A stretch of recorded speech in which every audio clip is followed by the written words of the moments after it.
तो hello friends, welcome back to our YouTube channel ITI step forward. तो friend, पिछली video में हमने जो हमारा सूक्ष्ममापी उपकरण था उसमें सब फ्रेंड्स जो हमारा माइक्रोमीटर था उसको डिस्कस कर लिया था। अब फ्रेंड्स, माइक्रोमीटर में भी हमारा माइक्रोमीटर का कौन सा प्रकार था? बाहरी माइक्रोमीटर। तो फ्रेंड्स, उसके पार्ट्स, उसका कार्य करने का सिद्धांत, क्या क्या उसकी एक्यूरेसी रहती है, तो उसको पूरी तरीके से डिस्कस कर लिया था। तो ये हमारी वीडियो का पार्ट नंबर 2 है। तो आज की इस वीडियो में हम माइक्रोमीटर में जो हमारा इनसाइड माइक्रोमीटर रहता है और फ्रेंड्स उसके अलावा जो भी हमारे माइक्रोमीटर रहते हैं तो उनको डिस्कस करने वाले हैं। तो फ्रेंड्स, अगर आपको वीडियो पसंद आता है तो वीडियो को लाइक करें और फ्रेंड चैनल को तो पक्का से सब्सक्राइब करें। तो आइए शुरू करते हैं बिना किसी देरी के। तो फ्रेंड्स, क्या बोल रहा है इनसाइड माइक्रोमीटर? मतलब इनसाइड, फ्रेंड्स नाम से ही शो हो रहा है इनसाइड माइक्रोमीटर मतलब अंदरूनी माइक्रोमीटर। बाहरी माइक्रोमीटर क्या करता है? हमारा आउटसाइड डायमीटर वगैरह को मापता है। अब फ्रेंड्स, ये हमारा आ जाता है इनसाइड माइक्रोमीटर। तो फ्रेंड्स, इसके डायग्राम को भी आप देख लीजिए। ये यहाँ से लेकर यहाँ तक ये क्या दोनों इसकी एनविल को दर्शा रहा है। ये हमारा लॉग स्क्रू है, ये हमारा स्लीव है, ये हमारा थिम्बल है, ये हमारा हैंडल होल है। और फ्रेंड्स, ये इसके साथ ये क्या दे रहा है? ये स्पेसिंग कॉलर हो गई। और ये फ्रेंड्स 75 से 100 mm ये हमारी एक्सटेंशन रॉड को दर्शा रहा है और ये हमारा हैंडल हो गया। तो फ्रेंड्स, आप इसके डायग्राम को भी अच्छे से देख लीजिए। ये हमारा कौन सा माइक्रोमीटर है? Inside micrometer. तो अब इसकी थ्योरी पढ़ते हैं कि थ्योरी में क्या बोल रहा है। इसको थोड़ा सा फ्रेंड्स हम जूम कर लेते हैं। बोल रहा है अंदरूनी मापों को मापने के लिए इनसाइड माइक्रोमीटर का प्रयोग किया जाता है। जो अंदरूनी मापें रहती हैं उन्हें मापने के लिए किसका प्रयोग करते हैं? इनसाइड माइक्रोमीटर का। इनसाइड माइक्रोमीटर के द्वारा मीट्रिक प्रणाली में 0.01 mm तथा ब्रिटिश प्रणाली में 0.00 इंच तक की सूक्ष्मता में माप ली जा सकती है। इनसाइड माइक्रोमीटर की बनावट में निम्नलिखित पार्ट्स होते हैं। उसमें क्या क्या रहता है? Thimble, sleeve, lock screw, extension rod और स्पेसिंग कॉलर रहते हैं। ये हमारे इनसाइड माइक्रोमीटर के पार्ट्स हो जाते हैं। अब क्या बोला है? मीट्रिक पद्धति में रीडिंग लेना। अब फ्रेंड्स, रीडिंग कैसे लेते हैं तो उसको भी हम एक बार देख लेते हैं। मीट्रिक पद्धति में इनसाइड माइक्रोमीटर प्राय दो सेट में पाए जाते हैं। अब फ्रेंड, मीट्रिक पद्धति में जो इनसाइड माइक्रोमीटर रहते हैं कितने सेट में पाए जाते हैं? दो सेट में पाए जाते हैं। पहला सेट रहता है 25 से 50 mm वाला और दूसरा सेट रहता है 50 से 150 mm वाला होता है।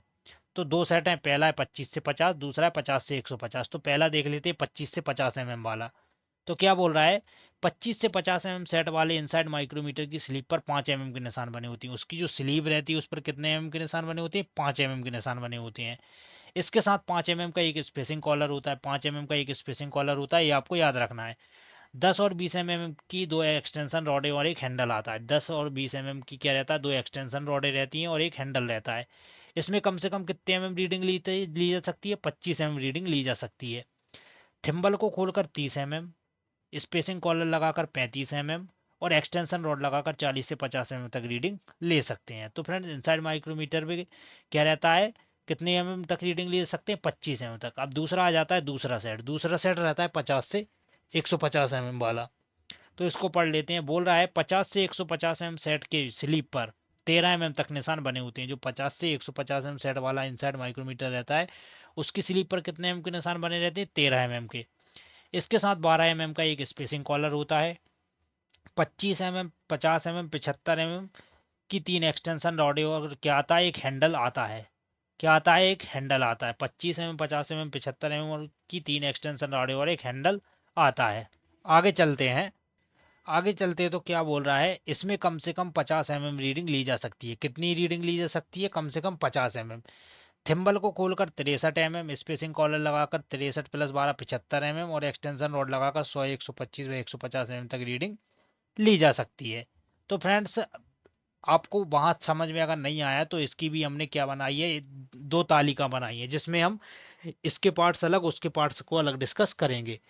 तो पहला सेट क्या रहता है, दूसरा सेट क्या रहता है? पहला सेट में क्या रहता है? इसके द्वारा 25 से 50 mm तक माप ले सकते हैं। इसके द्वारा 50 से 150 mm तक माप ले सकते हैं।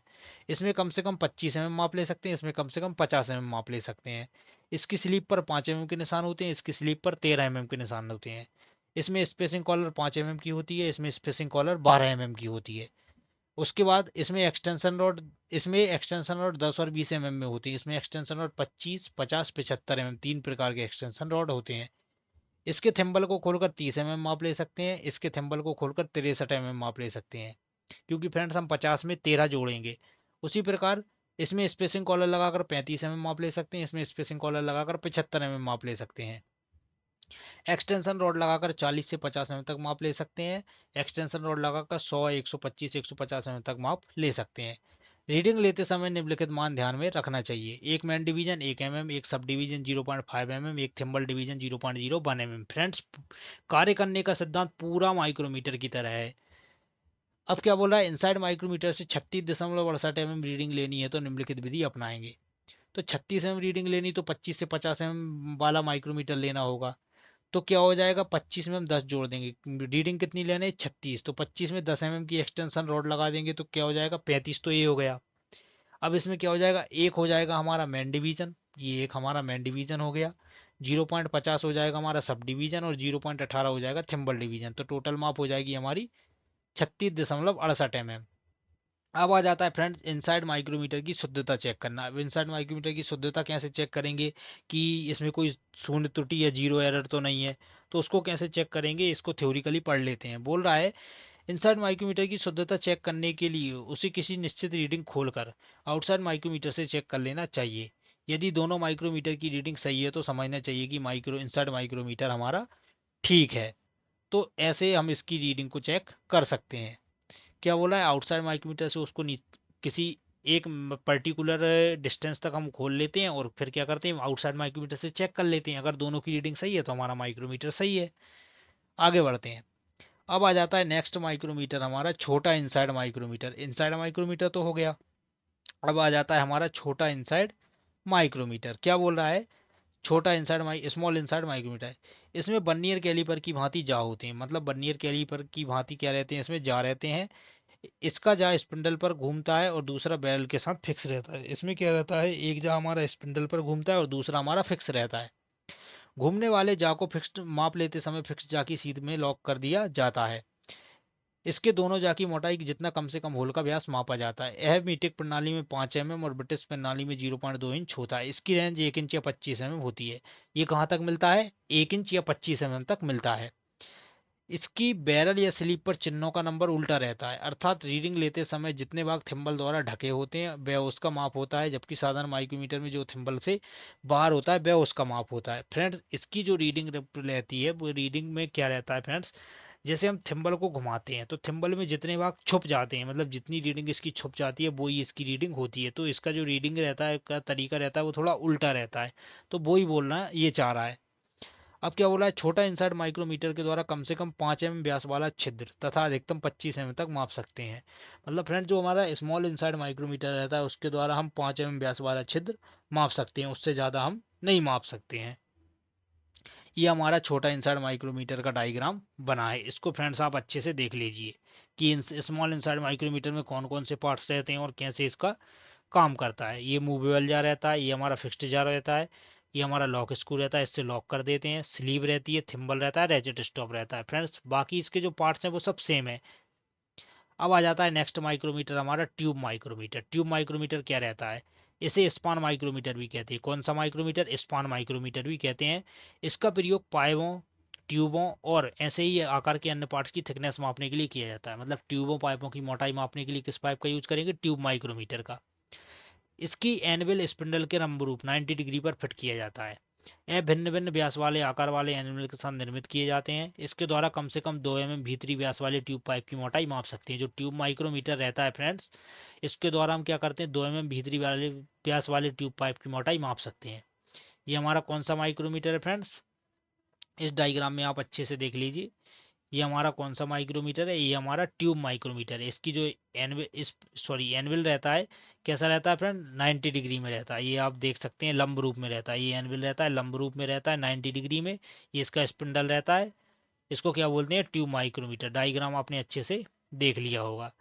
नोट क्या बोला है, इस माइक्रोमीटर का कार्य करने का सिद्धांत आउटसाइड माइक्रोमीटर जैसा ही है। मतलब रीडिंग हम माइक्रोमीटर आउटसाइड माइक्रोमीटर जैसे ही लेते हैं। अब पांचवा आ जाता है हमारा सीट माइक्रोमीटर। सीट माइक्रोमीटर कैसा रहता है, इसको इसकी पहले हम थ्योरी पढ़ लेते हैं। बोल रहा है, इसका फ्रेम अंग्रेजी की अक्षर यू के आकार का होता है। इसका जो फ्रेम रहता है कैसा रहता है, यू अक्षर के आकार का होता है।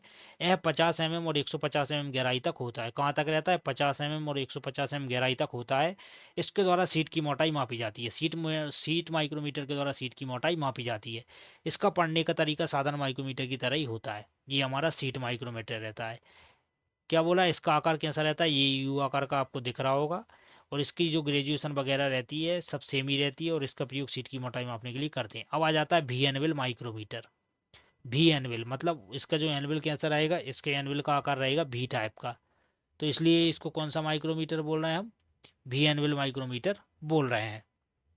तो क्या बोल रहा है, इसके द्वारा गोलाकार या सेंटरलेस केंद्र रहित जॉब की मोटाई मापी जाती है। कैसी, गोलाकार या सेंटरलेस, कोई भी गोलाकार का जॉब है उसकी मोटाई मापी जाती है। इसका भी ग्रुप का सन्निहित कोण 60 डिग्री का होता है। इसके द्वारा ली गई माप व्यास की कितनी रहती है, 3/2 डाया होती है। इस माइक्रोमीटर में सही माप प्राप्त करने के लिए पाठ्यांक रीडिंग में 3/2 का गुणा करना पड़ता है।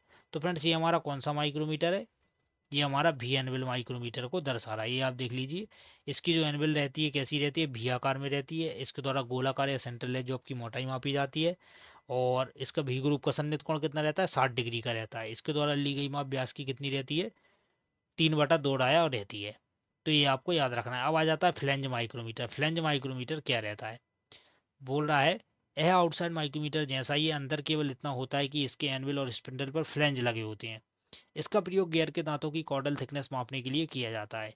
इसके अतिरिक्त इसका प्रयोग जॉब इंजन के फिन्स और जॉब की मोटाई, कॉलर थिकनेस मापने के लिए करते हैं। जॉब की कॉलर थिकनेस और इंजन के फिन्स मापने के लिए किस माइक्रोमीटर का प्रयोग करते हैं, फ्लेंज माइक्रोमीटर का। आगे बढ़ते हैं, screw thread micrometer. Screw thread micrometer क्या रहता है फ्रेंड, मतलब स्क्रू थ्रेड माइक्रोमीटर का यूज कैसे करते हैं, आप डायग्राम देख लीजिए। हमारा स्क्रू थ्रेड माइक्रोमीटर को दर्शा रहा है, ये हमारा स्पिंडल, ये हमारा एनविल हो गया। क्या बोल रहा है, स्क्रू थ्रेड माइक्रोमीटर एक प्रकार का सूक्ष्म यंत्र है जिसका प्रयोग स्क्रू थ्रेड की पिच डायमीटर चेक कर, स्क्रू थ्रेड का पिच डायमीटर चेक करने के लिए स्क्रू थ्रेड माइक्रोमीटर का प्रयोग करेंगे। इसके द्वारा 0.01 एम की शुद्धता में माप लेते हैं। इसकी बनावट आउटसाइड माइक्रोमीटर की तरह ही होती है। अंतर केवल इतना होता है कि इसके स्पिंडल के आगे वाले भाग को 55 या 60 डिग्री के कोण में शंकु के आकार में बनाया जाता है। जब ये तो फ्रंट थ्रेड को चेक करेगा, क्योंकि थ्रेड्स का एंगल भी 55 या 60 डिग्री रहता है। इसके एनविल में 55 या 60 डिग्री का भी ग्रुप बना होता है। कुछ स्क्रू थ्रेड माइक्रोमीटर के स्पिंडल और एनविल में सुराख बने होते हैं जिसमें भिन्न भिन्न साइज के इंटरचेंजेबल, मतलब फ्रेंड कुछ एनविल ऐसे रहते हैं जिनको रिप्लेस कर सकते हैं। रिप्लेस करके हम फ्रेंड्स क्या रहता है, अलग अलग पिच वाली चूड़ियों के कोण को चेक कर सकते हैं, जैसे pitch diameter, outside diameter, core diameter या फ्लैंक डायमीटर आदि। माप कैसे लेते हैं, माप फ्रेंड्स हम रीडिंग वगैरह वैसी लेते हैं जैसे हम हमारे नॉर्मल माइक्रोमीटर से लेते हैं। स्क्रू थ्रेड माइक्रोमीटर की शुद्धता वगैरह चेक करना है तो कैसे चेक करेंगे, बोला स्क्रू थ्रेड माइक्रोमीटर की शुद्धता चेक करने के लिए एनुअल के भी ग्रुप में स्पिंडल के पॉइंट को स्पर्श में लाने के बाद देखना चाहिए कि थिम्बल का जीरो स्लिप की डेटा लाइन से मिल रहा है कि नहीं। अगर सीध में नहीं है तो फ्रेंड्स उन दोनों में कोई एरर है, तो उस एरर को भी हम सी स्पिनर वगैरह से समायोजित करके ठीक कर सकते हैं। नेक्स्ट आ जाता है बॉल माइक्रोमीटर। बॉल माइक्रोमीटर क्या रहता है, बोल रहा है यह आउटसाइड माइक्रोमीटर जैसा होता है। अंतर केवल इतना होता है कि इसके एनविल और स्पिंडल के फेसों पर क्या रहता है, अर्धगोलाकार बॉल्स रहते हैं। इसका प्रयोग गोले की माप लेने के लिए किया जाता है। ये आपको दिख रहा होगा डायग्राम में, ये गोल गोल सा बॉल जैसा दिख रहा है, इसका प्रयोग गोले की माप लेने के लिए करते हैं। अब आ जाता है हब माइक्रोमीटर। हब माइक्रोमीटर कैसा रहता है, इसका फ्रेम आयताकार शक्ल का होता है। इसका जो फ्रेम रहता है कैसा रहता है, आयताकार रहता है। इसे 20 mm व्यास वाले सुराख में डाला जा सकता है। इसका प्रयोग हब की लंबाई मापने के लिए करते हैं। इसकी रीडिंग पढ़ने का तरीका साधारण माइक्रोमीटर की तरह ही होता है। जो हब माइक्रोमीटर रहता है उसका प्रयोग हब की लंबाई मापने के लिए करते हैं। नेक्स्ट आ जाता है डिस्क माइक्रोमीटर। इसे पेपर गेज माइक्रोमीटर भी कहते हैं। कौन सा माइक्रोमीटर, पेपर गेज माइक्रोमीटर भी कहते हैं। यह भी साधारण माइक्रोमीटर की तरह ही होता है। अंतर केवल इतना होता है कि इसके एनविल और स्पिंडल के फेस ज्यादा गोलाई में डिस्क में होते हैं ताकि पतले कागज का माप आसानी से लिया जा सकता है। तो ये हमारा कौन सा माइक्रोमीटर फ्रेंड, डिस्क माइक्रोमीटर है, जिसके द्वारा पतले कागज का माप ले सकते हैं। आगे बढ़ते हैं, आगे आ जाता है कॉम्बी माइक्रोमीटर, मतलब कॉम्बिनेशन। इसे संयुक्त माइक्रोमीटर भी कहते हैं। इसके डायल और स्लीप पर अलग अलग प्रणालियों में माप एक समान आता है। यदि स्लीप पर इंच में माप आ रहा है तो डिजिटल डिस्प्ले पर हमें में दिखाएगा। यह भी एक आधुनिक माइक्रोमीटर है, इससे शुद्ध माप ले सकते हैं। अब आ जाता है डिजिटल माइक्रोमीटर। डिजिटल माइक्रोमीटर क्या रहता है फ्रेंड, डिजिटल माइक्रोमीटर कुछ नहीं रहता है फ्रेंड्स। डिजिटल माइक्रोमीटर वो रहता है जिसमें हमारी डायरेक्ट रीडिंग प्रदर्शित होती है, जैसे कैलकुलेटर में हमें डायरेक्ट दिखता है वैसे। बोल रहा है यह एक आधुनिक माइक्रोमीटर है, इसमें एक डिजिटल काउंटर बना होता है जिसमें रीडिंग आती है। यह रीडिंग गरारियों गियर की सहायता से आती है। डिजिटल माइक्रोमीटर में मीट्रिक पद्धति में 0.00 बने हुए, मतलब 1 mm के हजारों भाग माप सकते हैं। किसके द्वारा, डिजिटल माइक्रोमीटर के द्वारा। कार्य करने का सिद्धांत, बनावट आदि सब आउटसाइड माइक्रोमीटर की तरह ही रहती है। इसमें क्या रहता है, डिजिटल डिस्प्ले लगी रहती है जिसमें हमें डायरेक्ट रीडिंग शो होती है। अब आ जाता है 3 point internal micrometer. 3 point internal micrometer क्या रहता है? ये माइक्रोमीटर का कौन सा प्रकार है? 14वां प्रकार है फ्रेंड्स। तो 3 पॉइंट इंटरनल माइक्रोमीटर क्या रहता है, इसकी थ्योरी को भी हम थोड़ा पढ़ लेते हैं। बोल रहा है यह भी एक आधुनिक माइक्रोमीटर है। इसका प्रयोग भी किसी सुराख के अंदर का साइज मापने के लिए करते हैं। कोई भी सुराख है उसके अंदर का साइज मापने के लिए 3 पॉइंट इंटरनल माइक्रोमीटर का यूज करते हैं। इसके एक सिरे पर थिम्बल व रैचेट स्टॉप और दूसरे सिरे पर एक कॉलर बनी होती है, जिसमें 3 स्प्रिंग लोडेड सिलेंड्रिकल एनविल होते हैं। स्पिंडल को क्लॉकवाइज मतलब घड़ी की दिशा में घुमाने पर साइज बढ़ता है और मतलब घड़ी की विपरीत दिशा में घुमाने पर साइज घटता है। यह एक अप्रत्यक्ष मापी हो जा रहा है। कैसा है? अप्रत्यक्ष मापी। इसकी रीडिंग माइक्रोमीटर की स्लीव या थिम्बल पर पढ़ी जाती है। इसके द्वारा 10 से 20 mm व्यास तक का सुराख माप सकते हैं। इसकी लीस्ट काउंट 0.01 mm होती है। 3 लोडेड सिलेंड्रिकल एनविल के प्रत्येक भाग का कोण 120 डिग्री होता है। इसकी रेंज 10 mm होती है। इसकी शून्य त्रुटि को चेक करने के लिए मास्टर रिंग गेज का प्रयोग किया जाता है। इसमें टेस्ट रिंग पीस भी होती है जिससे इसकी जीरो रीडिंग सेट की जा सकती है। तो ये है फ्रेंड्स हमारा 3 पॉइंट इंटरनल माइक्रोमीटर। यहाँ पर आपको 2 पॉइंट दिख रहे हैं, एक पॉइंट और है, ये 3D में नहीं है इसलिए हमें नहीं दिख रहा है। तो इसके 3 पॉइंट रहते हैं। जो 3 पॉइंट रहते हैं उसका एंगल रहता है 120 डिग्री। इसके द्वारा किसी सुराख वराख का साइज मापने के लिए करते हैं। और इसकी शून्य त्रुटि को किससे चेक करते हैं? मास्टर इंगेज द्वारा चेक करते हैं। इसमें टेस्टिंग पीस भी हो जाते हैं जिससे इसकी जीरो रीडिंग वगैरह सेट की जा सकती है। आगे बढ़ते हैं। अब आ जाता है ऑटोमोबाइल माइक्रोमीटर। ऑटोमोबाइल माइक्रोमीटर क्या रहता है?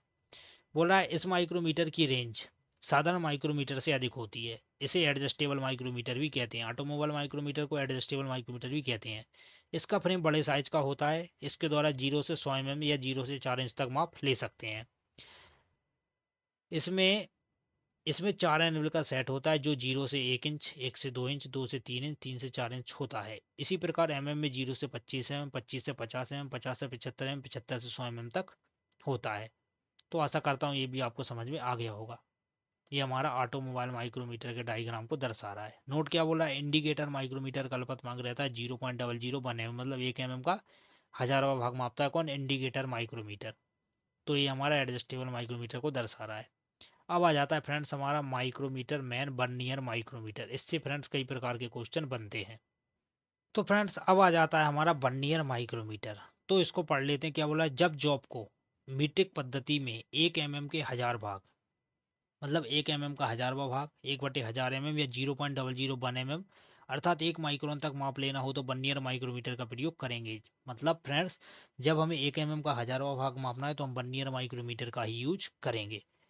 ब्रिटिश पद्धति में 1 इंच के 10,000वें हिस्से, मतलब 1/10,000 इंच या 0.0001 इंच तक मापना हो तो बर्नियर माइक्रोमीटर का प्रयोग करेंगे। इस माइक्रोमीटर की बनावट, कार्य का सिद्धांत और ग्रेजुएशन आदि साधारण मीट्रिक आउटसाइड माइक्रोमीटर की तरह ही रहती है। मतलब ग्रेजुएशन वगैरह सब माइक्रोमीटर की तरह रहती है। अंतर केवल इतना होता है कि डेटम लाइन के ऊपर स्लीव पर 10 बराबर रेखाएं खींची होती हैं तो इसे बर्नियर स्केल बोलते हैं। जो स्लीव रहती है उसके ऊपर क्या रहता है? 10 बराबर रेखाएं खींची होती है, उसको ही हम क्या बोलते हैं? बर्नियर स्केल बोलते हैं। अल्पतमांक की बात कर लेते हैं। अल्पतमांक कैसे निकालते हैं? तो अल्पतमांक हम देख लेते हैं। बोल रहा है इस माइक्रोमीटर की स्लीव पर एक बर्नियर स्केल बना होता है। क्या बना होता है? बर्नियर स्केल बना होता है जिसकी 10 बराबर लाइनें 9 थिम्बल डिवीजनों के बराबर रहती हैं। जो 10 बराबर लाइनें रहती हैं 9 थिम्बल डिवीजनों के बराबर रहती हैं। तो बर्नियर स्केल के 10 भाग बराबर थिम्बल के 9 भाग। तो बर्नियर स्केल का एक भाग क्या हो जाएगा? थिम्बल के 9/10 भागों के बराबर हो जाएगा। ये जो 10 है 9 के बटे में आ जाएगा तो 9/10 भागों के बराबर हो जाता है। इस अंतर को बर्नियर का सिद्धांत कहते हैं। बर्नियर माइक्रोमीटर दो सिद्धांतों पर कार्य करता है। पहला है नट एवं बोल्ट और दूसरा है दो स्केलों अर्थात थिम्बल और बर्नियर स्केल के अंतर के आधार पर कार्य करता है। इसके सिद्धांत को भी हमें याद रखना है। अब बर्नियर माइक्रोमीटर का अल्पतमांक कैसे निकालते हैं इसको भी एक बार देख लेते हैं। तो क्या बोल रहा है? 10 बर्नियर डिवीजन बराबर 9 थिम्बल भाग। तो एक vernier division, sorry friends, 10 vernier division बराबर 9 थिम्बल भाग। तो हमें पता है कि एक थिम्बल डिवीजन का मान कितना रहता है? 0.01 mm। तो 9 थिम्बल डिवीजन का मान कितना हो जाएगा? 9 गुणा 0.01 mm, तो 0.09 हो जाएगा। अतः 10 बर्नियर डिवीजन बराबर कितना हो जाएगा? 0.09। एक थिम्बल डिवीजन का मान 0.01 mm रहता है तो 10 बर्नियर डिवीजन बराबर, तो 9 थिम्बल डिवीजन का मान हो जाएगा 0.09। तो एक बर्नियर डिवीजन, मतलब एक बर्नियर डिवीजन हम निकालेंगे तो ये जो 10 है ये इसके बटे में पहुंच जाएगा। जब 0 का हम 9 में भाग देंगे तो ये हो जाएगा 0.009 mm। अल्पतमांक ज्ञात करने के लिए एक थिम्बल डिवीजन और एक बर्नियर स्केल के डिवीजन का मान का अंतर निकाला जाता है। तो एक थिम्बल डिवीजन बराबर हो जाएगा 0.01 mm, एक बर्नियर डिवीजन हो जाएगा 0.009 mm। तो अल्पतमांक कैसे निकालेंगे, एक थिम्बल डिवीजन माइनस एक बर्नियर डिवीजन, तो 0.01 में से 0.09 घटा देंगे तो हमारा अल्पतमांक निकल आएगा 0.001 mm। अब फ्रेंड्स इसकी रीडिंग कैसे लेंगे, एक मेन डिवीजन हो जाएगी इसमें 1 mm, एक सब डिवीजन हो जाएगी 0.5 mm, एक थिम्बल डिवीजन हो जाएगी 0.01 mm, और एक बर्नियर डिवीजन हो जाएगी 0.001 mm। तो अब इसकी रीडिंग वगैरह कैसे लेंगे फ्रेंड्स, अभी मैंने आपको डायग्राम नहीं बताया, इसका डायग्राम मैं आपको लास्ट में बताऊंगा। उदाहरण क्या बोल रहा है, 35.113 mm रीडिंग लेनी है तो निम्नलिखित विधि अपनाएंगे। तो फ्रेंड्स 35 से mm रीडिंग आपको लेनी है तो सबसे पहले तो आप 25 से 50 mm वाला माइक्रोमीटर लेंगे।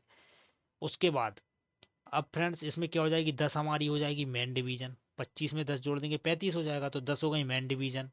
अब 113, तो फ्रेंड्स 113 बोल रहा है तो 0.11 हो गई हमारी थिम्बल डिवीजन। इसमें फ्रेंड्स सब डिवीजन तो है ही नहीं, क्योंकि सब डिवीजन अगर रहती तो ये 500 से ऊपर रहता, मतलब 0.5, 0.5 मतलब 50, 5 के आगे आप जितनी जीरो लगाते जाओगे वो उतना बढ़ता जाएगा। तो इसमें मतलब हमारा सब डिवीजन नहीं है, और 3 हो जाएंगी हमारी 1 ईयर डिवीजन, तो 35.113 कुल रीडिंग हमारी हो जाएगी। एक और देख लेते हैं उदाहरण, 4.600 mm रीडिंग लेनी है तो निम्नलिखित विधि अपनाएंगे। तो 0 से 25 mm वाला माइक्रोमीटर लेंगे, 4 हो जाएगी हमारी मेन डिवीजन, और 0.5 हो जाएगी हमारी सब डिवीजन, और 0.10 हो जाएगी हमारी थिम्बल डिवीजन। तो ये हो जाएगा 4.600, मतलब इसमें बर्नियर डिवीजन है ही नहीं। 10 बर्नियर डिवीजन रहती है, 10 में से कोई एक भी डिवीजन नहीं है इसमें। अब एक और उदाहरण देख लेते हैं, 4.007 mm रीडिंग, तो 0 0 0 से 25 mm, 4 तो मेन डिवीजन हो गई, 7 हो गई हमारी थिम्बल डिवीजन, 0 हो गई बर्नियर डिवीजन। अब एक देख लेते हैं बर्नियर डिवीजन वाला भी, 6.213, तो 6 हो गई मेन डिवीजन, और सब डिवीजन इसमें कुछ नहीं है क्योंकि ये 200 है, अगर 500 होता तो 0.5 होता, और 21 हो गई हमारी थिम्बल डिवीजन, 0.21, और 3 हो गई हमारी बर्नियर डिवीजन, तो 6.213। अब फ्रेंड्स ये आप देखिए इसका डाइग्राम। अब फ्रेंड डाइग्राम आप देखिए, ये हमारा नॉर्मल माइक्रोमीटर जैसा ही है, इसमें कुछ नहीं कर रहा है, ये हमारा स्लीप दिख रहा है, ये आपको डेटम लाइन दिख रही है, ये डेटम लाइन आपको दिख रही होगी, ध्यान से देखिए। डेटम लाइन के ऊपर क्या रहती है हमारी स्लीप। अब इसमें क्या रहता है, ये हमारी 25 mm हो गई रीडिंग, अब इसके ऊपर क्या रहता है, 10 बराबर लाइनें खींच दी जाती हैं। ये कितनी लाइनें खींची हुई हैं, 10 लाइनें खींची हुई हैं। तो ये जो 10 लाइनें खींची हुई है यही हमारा बर्नियर स्केल रहता है। इसकी जो 10 लाइनें रहती हैं ये थिम्बल के 9 भागों के बराबर रहती हैं, तो उससे ही हम इसका रीडिंग निकालते हैं। बाकी के इसके जो भी पार्ट्स हैं वो सब सेम टू सेम है, लेकिन इसमें जो 10 डिवीजन रहते हैं, 10 बर्नियर डिवीजन, वो थिम्बल के 9 भागों के बराबर रहते हैं। तो जो बर्नियर माइक्रोमीटर रहता है वो हमारा बहुत इंपॉर्टेंट माइक्रोमीटर है, इससे फ्रेंड्स पेपर में कई बार एक एग्जाम में क्वेश्चन आए हुए हैं, इसलिए मैं आपको इसको थोड़ा अच्छे से समझा रहा हूँ। तो आपको समझ में आ गया होगा, ये जो स्लीव रहती है इसके ऊपर क्या रहता है, 10 बराबर लाइनें खींची होती हैं, ये थिम्बल के 9/10 भागों 9 भागों के बराबर रहती हैं, उससे ही हम क्या रखते हैं, 1 mm के हजारे भाग को माप सकते हैं। तो फ्रेंड्स आशा करता हूँ आपको ये माइक्रोमीटर समझ में आ गया होगा। तो फ्रेंड्स आज की वीडियो में इतना ही। इस वीडियो के बाद फ्रेंड्स इसमें हमारे क्या रहते हैं, माइक्रोमीटर और माइक्रोमीटर के जो भी प्रकार हैं वो पूरी तरीके से एंड हो गए। अब अगली क्लास में हम डिस्कस करेंगे बर्नियर कैलिपर को। तो फ्रेंड्स अगर वीडियो पसंद आया हो तो वीडियो को लाइक कर दें और चैनल को सब्सक्राइब कर दें। तो फ्रेंड मिलते हैं अगले वीडियो में, तब तक के लिए जय हिंद।